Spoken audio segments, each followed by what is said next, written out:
제발 내 손자를 살려주십시오. 독일 함부르크 세계 최고 권위를 자랑하는 대학병원의 복도. 하얀 가운을 입은 의사는 무거운 표정으로 고개를 저었습니다. 죄송합니다. 수술 성공 확률은 10% 미만입니다. 그 말을 듣는 순간 한 노인은 복도 바닥에 주저앉았습니다. 유럽의 병원들은 모두 같은 대답을 내놨습니다. 하지만 그때 노트북 화면에 떠오른 한 줄의 뉴스가 희망을 비췄습니다. 그 뉴스는 과연 무엇이었을까요? 그 희망으로 기적은 가능할까요? 오늘의 이야기 시작합니다. 여기서 잠깐 좋아요와 구독 버튼 눌러주는 센스. 안녕하세요. 저는 빅터 슈나이더입니다. 독일 함부르크에서 65년을 살아온 은퇴한 자동차 엔지니어죠. 제 인생에서 고치지 못한 것이 딱 두 가지 있습니다. 하나는 아들의 사고였고 다른 하나는 손자 에밀의 심장이에요. 함부르크의 겨울은 유독 차갑습니다. 병원 창문 너머로 보이는 하늘은 낯빛처럼 무겁게 내려앉아 있죠. 오늘도 저는 에밀의 병실에 앉아 작은 손을 잡고 있어요. 8살 아이치고는 너무 작고 창백한 손이지만 그 속에는 놀라운 강인함이 숨어 있습니다. 에밀은 제게 오늘은 어떤 이야기를 들려줄 것인지 물었어요. 항상 어른스러운 말투로 질문하는 모습이 가끔은 가슴 아프게 만들죠.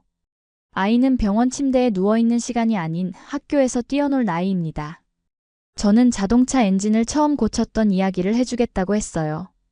에밀의 눈이 반짝였습니다. 제 손자는 복잡한 기계 이야기를 좋아하죠.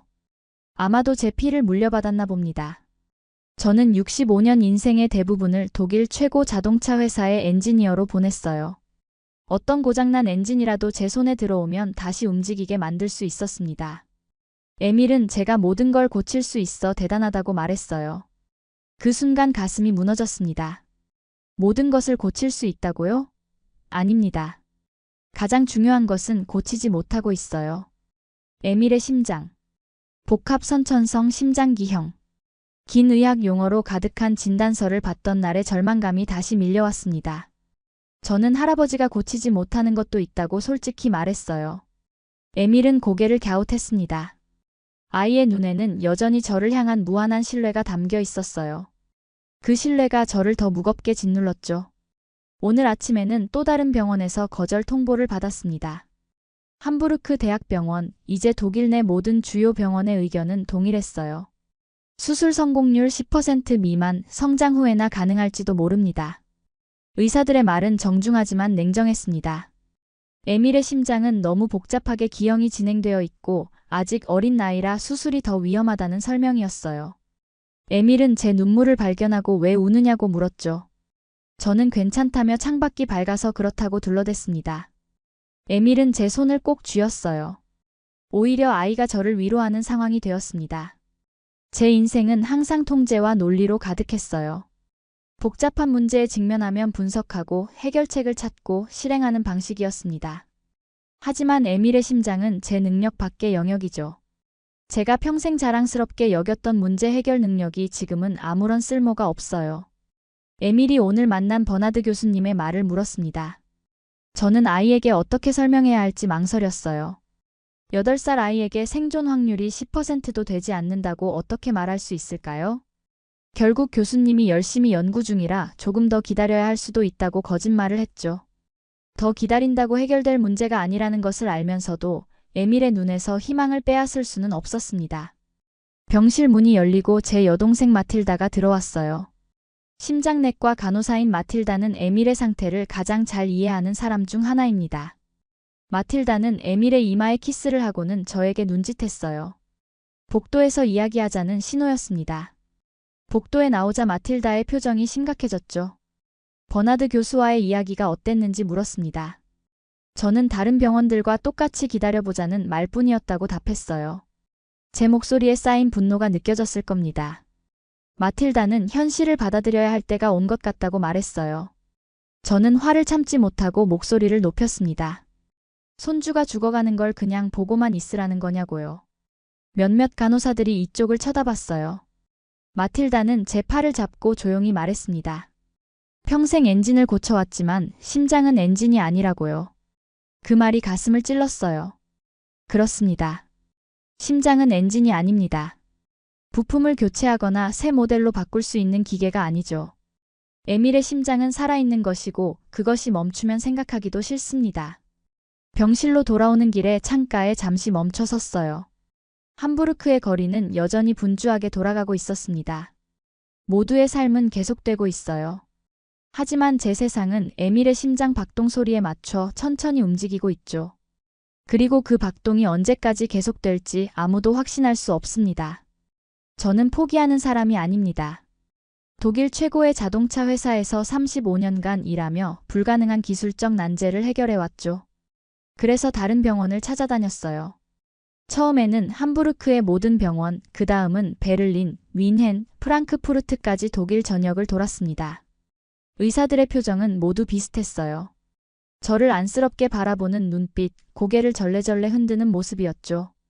마지막으로 방문한 뮌헨 대학병원의 심장 전문의는 저에게 유럽 최고의 소아심장외과 의사 명단을 건네주었습니다. 저는 그 명단을 들고 스위스, 프랑스, 영국까지 찾아다녔어요. 시간과 돈은 문제가 되지 않았습니다. 문제는 모든 전문가들이 내리는 동일한 결론이었어요. 스위스 취리히의 심장외과 교수는 에밀의 스캔 결과를 꼼꼼히 살피며 긴 시간을 할애해 주었습니다. 하지만 결론은 같았어요. 수술 성공률 10% 미만, 그것도 에밀이 더 성장한 후에나 가능할지도 모른다는 것이었죠. 파리에서 만난 소아심장외과 전문의는 조금 더 직설적이었습니다. 수술이 불가능하다며 기다리는 것 외에는 방법이 없다고 했어요. 그 말을 듣고 병원을 나올 때 파리의 에펠탑이 눈에 들어왔습니다. 수많은 관광객들이 웃고 있었죠. 그들의 행복이 저와는 너무 동떨어진 세계처럼 느껴졌어요. 호텔 방으로 돌아와 에밀에게 영상통화를 걸었습니다. 에밀은 병원 침대에 앉아 그림책을 보고 있었어요. 저는 아무렇지 않은 척 웃으며 대화를 이어갔습니다. 에밀은 오늘 간호사와 함께 병원 정원에 나갔다고 자랑했어요. 작은 나비를 보았다고 했죠. 통화를 마치고 나서 저는 호텔방 침대에 오랫동안 누워 있었습니다. 천장을 바라보며 아들 생각이 났어요. 4년 전 교통사고로 세상을 떠난 제 아들의 마지막 말이 아버지, 에밀을 부탁드립니다 였습니다. 저는 그 약속을 지키지 못할까 두려웠어요. 다음 날 아침 마틸다에게 전화가 왔습니다. 마틸다의 목소리는 지쳐 있었어요. 더 이상 의미 없는 여행을 계속할 필요 없으니 독일로 돌아오라고 했습니다. 에밀은 제가 필요하다고요. 저는 창밖을 바라보며 깊은 한숨을 내쉬었어요. 제 여동생은 현실적이고 이성적이었습니다. 간호사로서 많은 생과사를 지켜봐온 마틸다는 때로는 냉정하게 현실을 직시했죠. 저는 포기할 수 없다고 말했어요. 에밀을 살릴 방법이 반드시 있을 거라고 했습니다. 마틸다는 에밀을 사랑하지만 현실을 받아들여야 한다고 했어요. 남은 시간을 의미 있게 보내는 것이 중요하지 않냐고 물었죠. 마틸다의 말에 가슴이 찢어지는 듯 했습니다. 남은 시간이라니요? 에밀의 인생이 이제 막 시작되었는데 벌써 끝을 이야기하다니 받아들일 수 없었어요. 전화를 끊고 호텔 로비로 내려갔습니다. 아침 식사를 하려고 했지만 입맛이 없었어요. 대신 노트북을 켜고 이메일을 확인했죠. 수십 개의 답변이 도착해 있었습니다. 모두 제가 연락했던 병원들이었어요. 모두 정중하게 거절하는 내용이었습니다. 마지막 이메일을 읽고 있을 때 뉴스 팝업이 화면에 떴어요. 제목에 심장수술이라는 단어가 보여 클릭했습니다. 한국의 의료기술에 관한 기사였어요. 서울의 심장센터에서 복잡한 선천성 심장 기형을 가진 아이에게 3D 프린팅 기술을 활용한 맞춤형 수술을 성공적으로 시행했다는 내용이었죠. 처음에는 반신반의했습니다. 한국이라니, 아시아의 작은 나라가 독일과 스위스의 의료기술을 뛰어넘는다는 것이 믿기지 않았어요.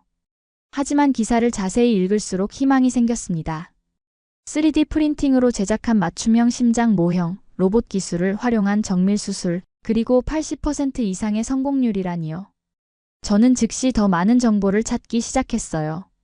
한국의 서울심장센터와 박민재 교수라는 심장외과 의사에 대한 논문들을 발견했습니다. 밤새도록 자료를 찾았어요. 아침이 밝아올 무렵 저는 결심했습니다. 한국으로 가야겠다고요. 마틸다에게 전화를 걸었어요.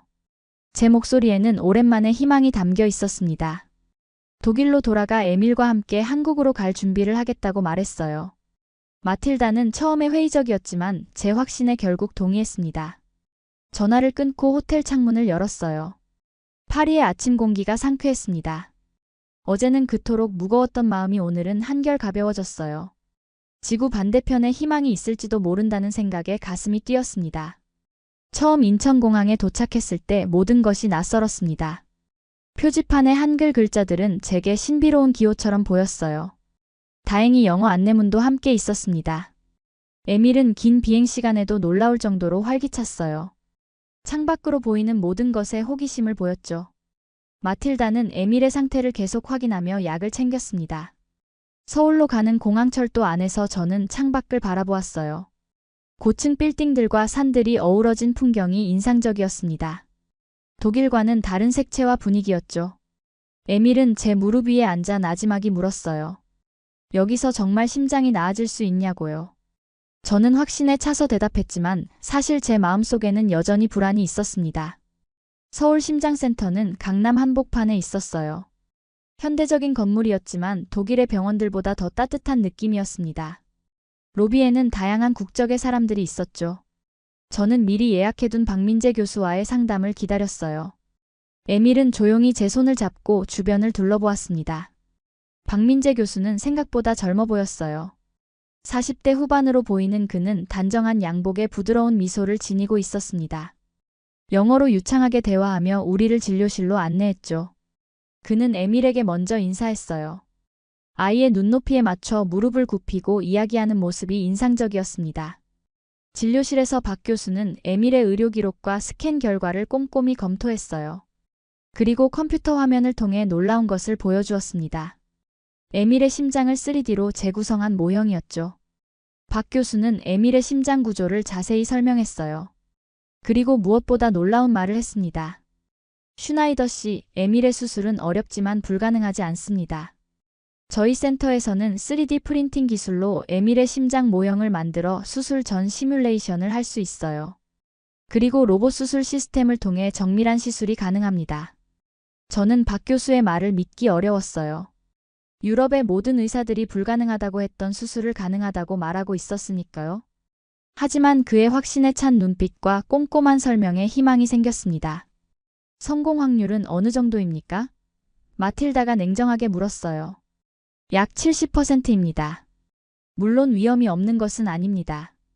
하지만 에밀의 경우 이 수술은 그의 마지막 기회가 될 수 있습니다.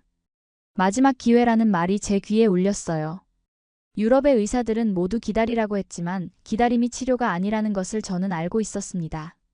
에밀의 상태는 점점 악화되고 있었어요. 그의 심장은 더 이상 버티기 어려웠죠. 박 교수는 이어서 수술 과정, 준비 기간, 회복 기간 등을 상세히 설명했습니다. 그리고 마지막으로 물었어요.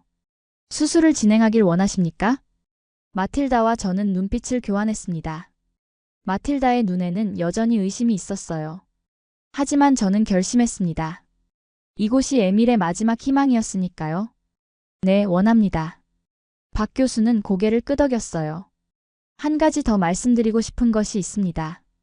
저희는 숫자나 통계가 아닌 사람을 치료합니다. 에밀을 위해 최선을 다하겠습니다. 그 말에 제 눈에 눈물이 고였습니다. 유럽의 의사들은 항상 숫자와 확률과 위험성을 말했지만 박 교수는 에밀을 한 사람으로 보고 있었어요. 수술 준비가 시작되었습니다. 에밀은 일주일간 다양한 검사를 받았어요. 3D 프린팅 심장 모형이 제작되었고 의료진들은 이를 이용해 수술 시뮬레이션을 여러 차례 진행했습니다. 저는 그 과정을 지켜보며 점점 더 이곳을 신뢰하게 되었어요. 마지막 날 밤 수술 전날이었습니다. 저는 병실에서 에밀 옆에 앉아 있었어요. 에밀은 조용히 물었습니다. 할아버지, 정말 나아질까요? 저는 에밀의 작은 손을 꼭 쥐었어요. 제 손자의 맑은 눈을 바라보며 대답했습니다. 그럼 에밀, 우리는 한국을 믿어야 해. 박 교수님을 믿고 이곳의 기술을 믿자. 그리고 무엇보다 내 용기를 믿자. 에밀은 고개를 끄덕였어요. 그리고 가늘지만 결연한 목소리로 말했습니다. 네, 우리 한국을 믿어봐요. 그 순간 저는 처음으로 진정한 희망을 느꼈습니다. 낯선 나라, 낯선 의사, 낯선 기술이지만 이곳에서 에밀의 심장이 다시 뛸 수 있을 것이라는 확신이 들었어요. 우리는 한국을 믿기로 했습니다. 수술 전날 밤 저는 병실 창가에 앉아 있었습니다.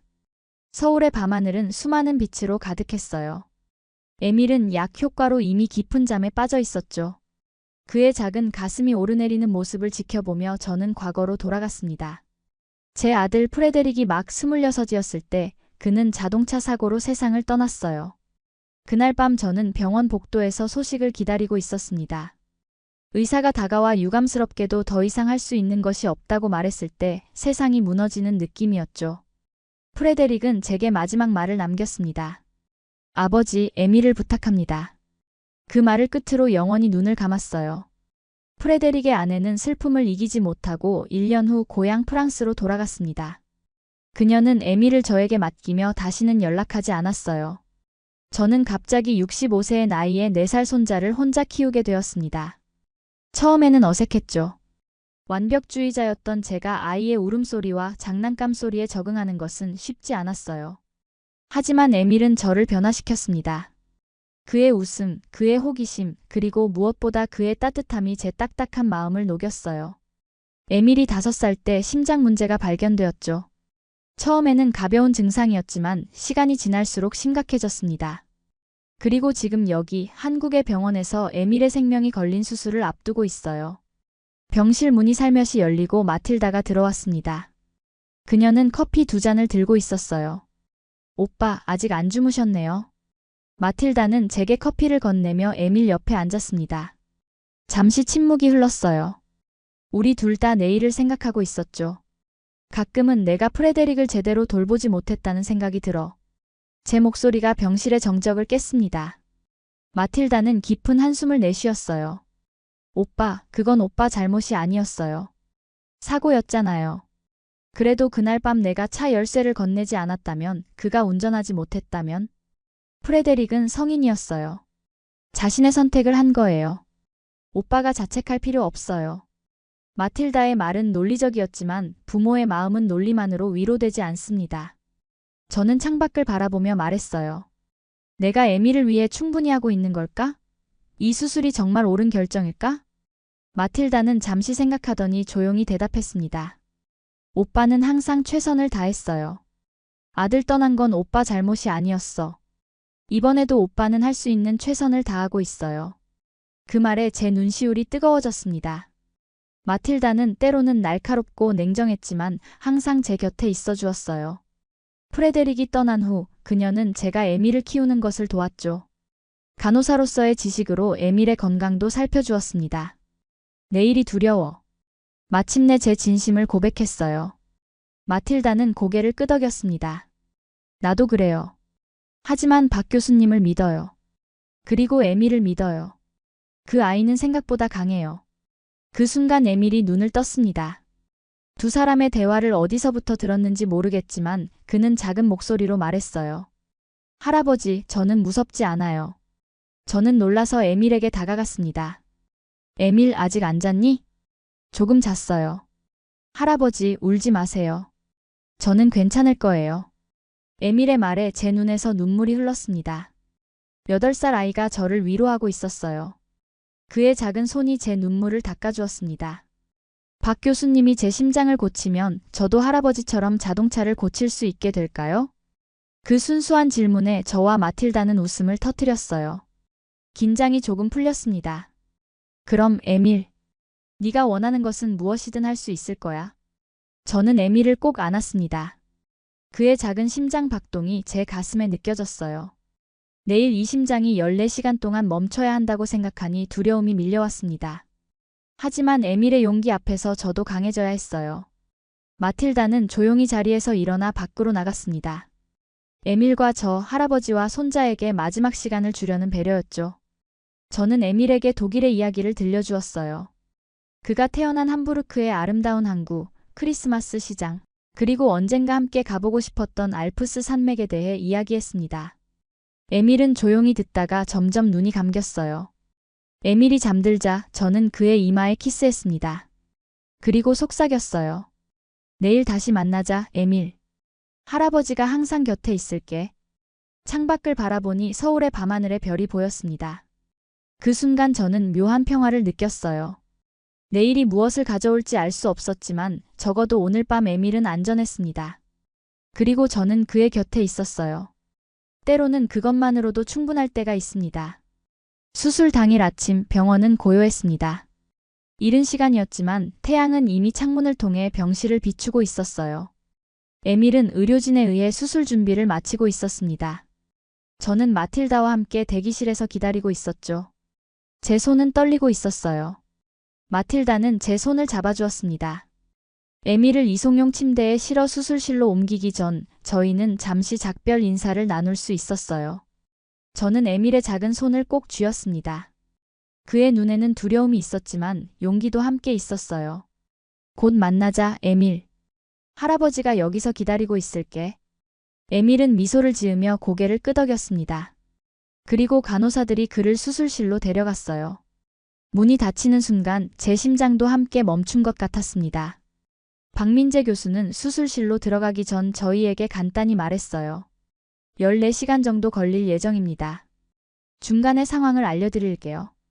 너무 걱정하지 마세요. 14시간. 그 시간 동안 에밀의 심장은 인공심폐기에 의존하게 될 것이고 그의 작은 가슴은 열려 있을 것입니다. 생각만으로도 숨이 막혔어요. 첫 1시간은 영원처럼 느껴졌습니다.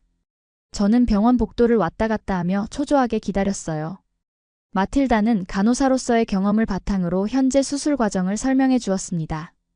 지금쯤 마취가 완전히 이루어지고 흉부를 열기 시작했을 거라고요.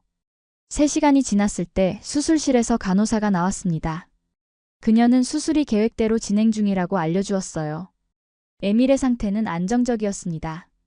잠시 안도했지만 아직 길은 멀었어요. 5시간째 갑자기 수술실 문이 열리고 의료진들이 분주하게 움직이는 소리가 들렸습니다. 저는 자리에서 벌떡 일어났어요. 마틸다가 제 팔을 잡았습니다. 그녀의 표정에서 걱정이 읽혔어요.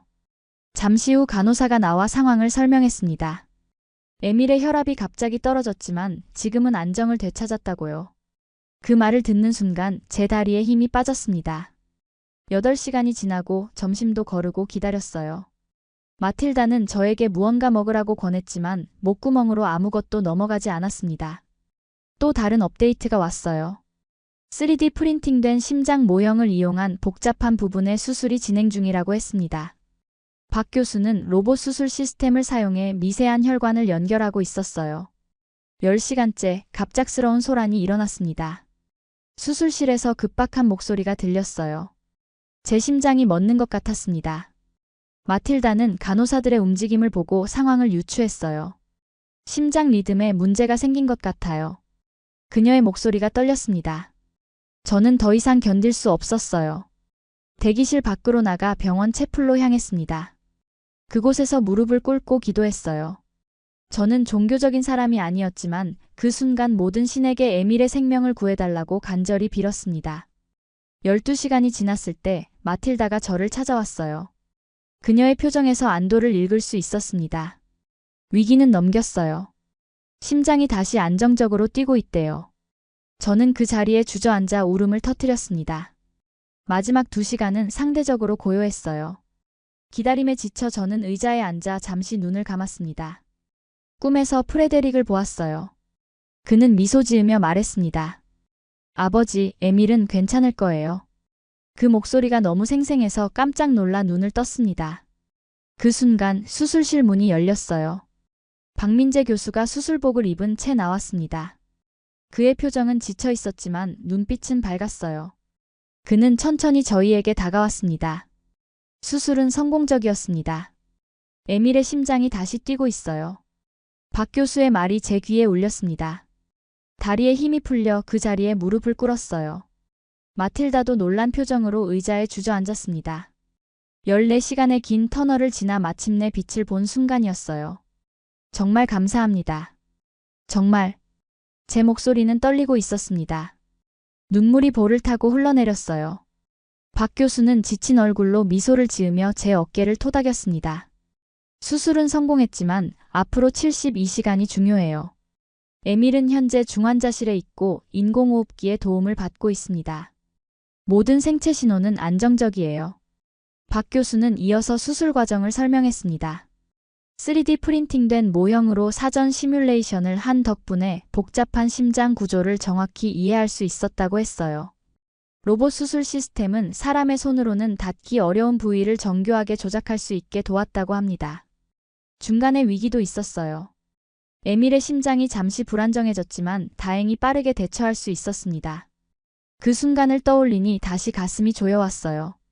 박 교수는 피곤한 기색이 역력했지만 14시간 동안 한 번도 포기하지 않고 에밀의 심장을 고치기 위해 싸워준 것이었습니다. 박 교수님, 어떻게 감사의 말씀을 드려야 할지. 제 목소리가 흐려졌습니다. 박 교수 앞에 무릎 꿇은 채로 그의 손을 잡고 이마에 댔어요. 독일에서는 결코 하지 않을 행동이었지만 그 순간 감격의 눈물과 함께 자연스럽게 나온 행동이었습니다. 박 교수는 당황한 듯 했지만 곧 제 손을 잡아주었어요. 슈나이더 씨, 일어나세요. 저는 그저 의사로서 할 일을 한 것뿐입니다. 에밀은 정말 용감한 아이예요. 그 아이의 의지가 없었다면 불가능했을 겁니다. 마틸다는 전문적인 질문을 이어갔습니다. 회복 기간, 합병증 가능성, 장기적인 예후에 대해 물었어요. 박 교수는 차분히 대답했습니다.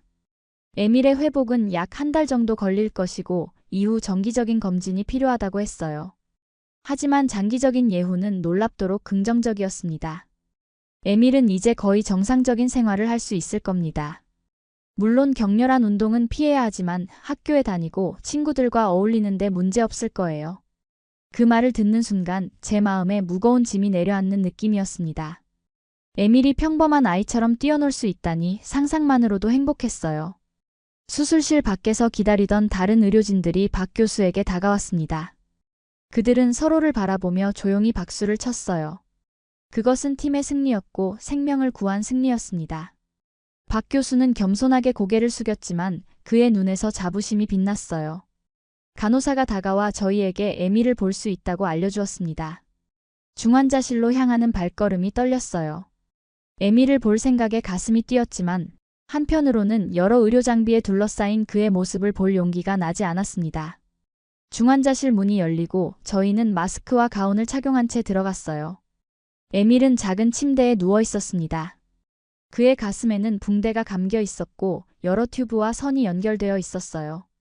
산소 마스크가 그의 작은 얼굴을 덮고 있었습니다. 하지만 모니터에 표시된 심장 박동 소리가 규칙적으로 울리고 있었어요. 그것은 기적의 소리였습니다. 저는 에밀의 침대 옆에 앉아 그의 작은 손을 조심스럽게 잡았어요. 그의 손은 따뜻했습니다. 살아있었죠. 저는 속삭였습니다. 에밀 할아버지야. 다 끝났어. 너의 심장이 고쳐졌어. 이제 괜찮아. 그 순간 에밀의 손가락이 미세하게 움직였어요. 그의 눈꺼풀이 가늘게 떨렸지만 아직 깨어나지는 않았습니다. 마틸다는 제 어깨에 손을 얹고 미소를 지었어요. 에밀은 강한 아이예요. 금방 나아질 거예요, 오빠. 중환자실을 나오며 저는 박 교수에게 다시 한번 고개를 숙였습니다. 그는 미소를 지으며 말했어요. 이제 에밀의 심장은 새롭게 태어났습니다. 기적이라고 할 수 있죠. 그렇습니다. 기적의 심장. 독일에서는 불가능하다고 했던 것을 이곳 한국에서 새롭게 태어난 심장이었습니다. 에밀의 회복은 의료진의 예상보다 빨랐습니다. 수술 후 셋째 날 그는 인공호흡기를 떼었어요. 일주일 후에는 중환자실에서 일반 병실로 옮겨졌죠. 에밀의 얼굴에 점차 혈색이 돌아왔습니다. 무엇보다 놀라운 것은 그의 입술이 더 이상 파랗지 않았다는 점이에요. 심장이 제대로 기능하기 시작한 증거였습니다. 박 교수는 매일 아침 회진을 돌며 에밀의 상태를 확인했어요. 그는 항상 에밀에게 먼저 인사하고 그의 이야기를 경청했습니다. 의사와 환자 사이가 아닌 사람과 사람 사이의 관계를 형성하는 모습이 인상적이었어요. 어느 날 아침 박 교수는 에밀의 가슴에 붙어있던 모니터를 제거했습니다. 그리고 청진기로 에밀의 심장 소리를 들으며 미소를 지었어요. 에밀, 내 심장 소리가 들리니? 아주 강하고 건강하게 뛰고 있어. 에밀은 환하게 웃으며 고개를 끄덕였습니다. 박 교수는 이어서 저희에게 말했어요. 이 심장은 에밀만의 심장이자 세상 모든 의사의 심장입니다. 우리가 불가능하다고 생각했던 것을 가능하게 만든 심장이니까요. 그 말에 제 가슴이 뭉클해졌습니다. 에밀의 심장은 단순한 장기가 아니라 희망과 가능성의 상징이 되었어요. 수술 후 3주가 지난 어느 날 박 교수는 에밀에게 병원 밖으로 나가 볼 것을 제안했습니다. 에밀은 기뻐하며 휠체어에 앉았어요. 저희는 병원 근처 작은 공원으로 나갔습니다. 봄 기운이 완연한 서울의 공기가 상쾌했어요. 에밀은 손을 뻗어 벚꽃 잎을 잡으려 했습니다. 할아버지, 꽃이 너무 예뻐요. 에밀의 환한 웃음을 보니 눈물이 났습니다. 얼마나 오랜만에 보는 웃음인지요. 마틸다도 눈시울을 붉혔어요. 퇴원날이 다가왔습니다. 박 교수는 에밀에게 마지막 검진을 하고 퇴원 처방전을 건넸어요. 그리고 저희에게 제안했습니다. 독일로 바로 돌아가지 말고 서울에서 며칠 더 머물러 보세요. 에밀이 한국의 문화를 경험해보면 좋을 것 같습니다. 그 제안이 반가웠습니다. 저희는 서울에 있는 호텔로 이동했어요. 에밀은 병원 밖 세상을 보는 것이 신기한 듯 했습니다. 높은 빌딩들, 바쁘게 움직이는 사람들, 다양한 음식 냄새가 그를 설레게 했어요. 다음 날 저희는 경복궁을 방문했습니다. 에밀을 위해 한복을 빌렸어요. 작은 파란색 한복을 입은 에밀은 마치 동화 속 왕자 같았습니다. 그는 신기한 듯 궁궐의 화려한 색채와 건축물을 바라보았어요. 할아버지, 이 건물들은 어떻게 지었어요? 독일 성과는 완전히 달라요. 저는 제가 아는 한도 내에서 한국 건축의 특징을 설명해 주었습니다. 에밀은 호기심 가득한 눈으로 모든 것을 관찰했어요. 그는 천천히 걸으며 경복궁 뜰을 둘러보았습니다. 처음으로 걷는 것이 힘들지 않아 보였어요. 경복궁의 한 정자에서 잠시 쉬고 있을 때 에밀은 제게 물었습니다. 할아버지, 우리가 왜 한국에 왔는지 알아요? 저는 고개를 끄덕였어요. 물론이지. 내 심장을 고치기 위해서였지. 에밀은 고개를 저었습니다. 아니에요. 우리는 희망을 찾기 위해 왔어요. 그 말에 저는 깜짝 놀랐어요. 8살 아이의 입에서 나온 말이라고는 믿기지 않았습니다. 에밀은 웃으며 계속 말했어요. 박 교수님이 그랬어요. 절대 희망을 잃지 말라고요. 그게 제 심장을 뛰게 하는 힘이래요. 제 눈에 눈물이 고였습니다. 마틸다는 에밀의 머리를 쓰다듬으며 미소를 지었어요. 마지막 날 저희는 박 교수를 저녁 식사에 초대했습니다. 그는 바쁜 일정 속에서도 시간을 내주었어요. 저희는 한국 전통 음식점에서 만났습니다. 에밀은 처음 먹어보는 불고기와 김치에 즐거워했어요. 식사를 마친 후 저는 진심을 담아 박 교수에게 말했습니다. 박 교수님, 정말 감사합니다. 단순히 에밀의 심장을 고친 것이 아니라 우리 가족에게 새 생명을 주셨어요. 박 교수는 미소를 지으며 에밀을 바라보았습니다. 에밀은 생기 넘치는 표정으로 음식을 먹고 있었어요. 이 아이가 이렇게 웃는 걸 처음 봐요. 제가 말했습니다. 박 교수는 고개를 끄덕였어요. 에밀의 심장은 이제 한국에도 새겨져 있습니다. 그리고 당신의 마음에도요. 그 말이 가슴 깊이 와닿았습니다. 한국은 이제 저희 가족에게 특별한 의미가 된 나라였어요. 독일로 돌아오는 비행기 안, 저는 창밖을 바라보며 지난 한 달을 돌아보았습니다. 에밀은 제 옆에서 평화롭게 잠들어 있었어요. 그의 가슴은 규칙적으로 오르내리고 있었죠. 새롭게 태어난 심장의 리듬입니다. 마틸다는 다른 좌석에서 책을 읽고 있었어요. 그녀의 얼굴에도 오랜만에 평온함이 감돌았습니다. 함부르크에 도착하자 낯익은 풍경이 저희를 맞이했어요. 하지만 무언가 달라졌습니다. 제가 달라졌어요. 에밀이 달라졌고 무엇보다 우리의 미래가 달라졌습니다. 에밀의 주치의는 저희의 귀국 소식을 듣고 즉시 내원을 요청했어요. 그는 에밀의 의료 기록과 검사 결과를 보고 놀란 표정을 감추지 못했습니다. 슈나이더 씨, 이건 정말 놀라운데요. 한국에서 정말 수술을 받은 건가요? 어떻게 이런 결과가? 의사의 목소리에는 의심과 놀라움이 섞여 있었어요. 저는 조용히 대답했습니다. 네, 서울심장센터에서 박민재 교수님께 수술을 받았습니다. 의사는 고개를 갸웃거렸어요. 어떻게 한국의 의사가? 유럽의 전문가들도 시도하지 않은 수술을. 그의 반응이 저를 웃게 만들었습니다. 한 달 전 저도 똑같은 의구심을 가졌으니까요. 저는 침착하게 대답했어요. 그 나라는 제가 몰랐던 위대한 나라입니다. 그들의 기술과 헌신, 그리고 열정은 정말 놀라웠어요. 의사는 여전히 의심스러운 표정이었지만 에밀의 건강 상태는 부정할 수 없는 사실이었습니다. 그는 에밀에게 추가 검사를 제안했고 모든 결과는 긍정적이었어요. 에밀의 심장은 정상적으로 기능하고 있었습니다. 에밀은 2달 후 학교로 돌아갔어요. 처음에는 반 친구들과 어울리는 것이 어색했지만 곧 적응했습니다. 체육 시간에는 여전히 주의가 필요했지만 그 외의 모든 활동에는 제한 없이 참여할 수 있었어요. 에밀의 담임 선생님은 그의 변화에 놀라워했습니다. 어느 날 에밀이 학교에서 특별한 숙제를 받아왔어요. 내가 경험한 가장 특별한 일이라는 주제로 발표를 준비해야 했습니다. 에밀은 며칠 동안 열심히 준비했어요. 그림도 그리고 글도 썼습니다. 발표 당일 저는 학교에 초대받았어요. 교실에서 에밀은 자신이 준비한 발표를 시작했습니다. 그는 자신의 심장병에 대해 그리고 한국으로의 여행에 대해 이야기했어요. 친구들은 호기심 어린 눈으로 에밀의 말을 경청했습니다. 마지막으로 에밀은 자신이 그린 그림을 보여주었어요. 독일 국기와 한국 국기가 나란히 그 사이에는 붉은 심장이 그려져 있었습니다. 이 심장은 2 나라를 연결해요. 제 몸에 있는 심장처럼요. 에밀의 발표가 끝나자 교실은 박수 소리로 가득 찼습니다. 담임 선생님은 눈물을 훔치며 에밀을 안아주었어요. 저는 교실 뒤에서 그 모습을 지켜보며 가슴이 뭉클했습니다. 집으로 돌아오는 길 에밀은 제게 물었어요. 할아버지, 우리 다시 한국에 갈 수 있을까요? 저는 미소를 지으며 고개를 끄덕였습니다. 물론이지. 언제든 네가 원할 때 갈 수 있어. 에밀은 기쁜 표정으로 제 손을 꼭 잡았어요. 그 순간 저는 깨달았습니다. 한국은 단순히 에밀의 심장을 고친 나라가 아니라 우리 가족에게 새로운 시작을 준 나라였어요. 그곳에서 우리는 희망을 찾았고 기적을 경험했으며 무엇보다 삶의 소중함을 다시 한번 깨달았습니다. 제 작업실에서 저는 오랫동안 만지지 않았던 자동차 모형을 꺼냈어요. 은퇴 후 취미로 만들던 것이었죠. 이제 에밀과 함께 만들 계획입니다. 그의 작은 손이 제 손과 함께 기계를 만지는 모습을 상상하니 미소가 지어졌어요. 창밖으로 함부르크의 저녁 하늘이 보였습니다. 어딘가 멀리 서울의 하늘도 같은 별들로 빛나고 있겠죠. 저는 조용히 중얼거렸어요. 세상 모든 엔진은 멈출 수 있다.